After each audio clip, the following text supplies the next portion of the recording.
కన్నవారు కాలం చేశారు, అయినవారు కానరారు. అనాథాశ్రమం ఒడిలో పెరిగి పెద్దదైంది. పెళ్ళిడు రావడంతో తనకు దిక్కెవరూ లేరని అనుకుంది. కానీ నేనున్నానంటూ ఓ యువకుడు ముందుకొచ్చి ఆ అనాథ యువతిని చేరదీశాడు. ఆదర్శ వివాహం చేసుకుని అందరికీ స్ఫూర్తిగా నిలిచాడు. కరీంనగర్లో జరిగిన అనాథ యువతి ఆదర్శ వివాహంపై సాక్షి ప్రత్యేక కథనం. పెళ్లి కూతురుగా ముస్తాబైన ఈ యువతి పేరు నవీన. చిన్నప్పుడే తల్లిదండ్రులు చనిపోవడంతో అనాథగా పెరిగింది. అయినవారు చేరదీయకపోవడంతో నా అనేవారు ఎవరూ లేక కరీంనగర్ సమీపంలోని యశోద అనాథాశ్రమంలో చేరింది. ఇక అప్పటి నుంచి అనాథాశ్రమ నిర్వాహకులే నవీనను కన్నబిడ్డలా చూసుకున్నారు. పెరిగి పెద్దయ్యాక పెళ్లి చేసుకోవాలనే కోరిక కలగడం సహజం. అలానే నవీన కలలు కంది.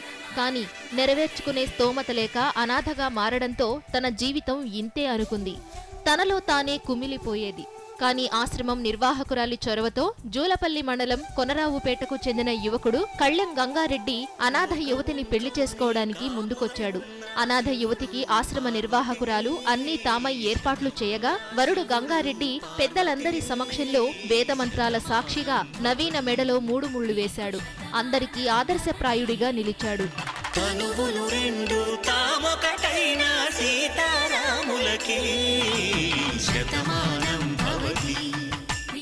ఆనంద సమయంలో నవవధువు నవీనను కదిలిస్తే ఆనంద భాష్పాలు తప్ప మాటలు రాలేదు. నవీన అనాథ కాదని, ఆమెకు జీవితాంతం తోడు నీడగా ఉంటామని వరుడు గంగారెడ్డి చెబుతున్నాడు. మా పద్మారెడ్డి అక్క మా మిత్రులు నేను ఈ ఆదర్శ వివాహం చేసుకుంటూ నా తోడు నీడగా నేను ఆమెకు అన్ని అండాయి ఉంటానని చెప్తున్నాను.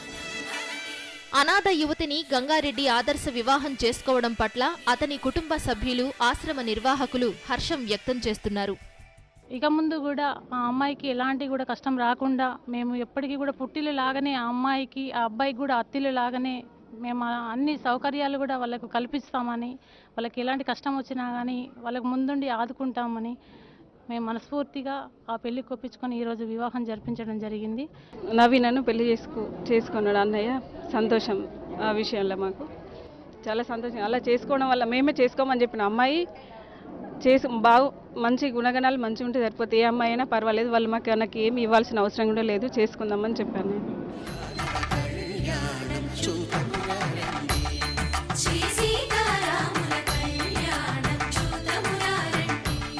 ఈ ఆదర్శ వివాహానికి స్వచ్ఛంద సంస్థల ప్రతినిధులు, రాజకీయ పార్టీల నేతలు, ప్రజాప్రతినిధులు హాజరై నవదంపతులను ఆశీర్వదించారు.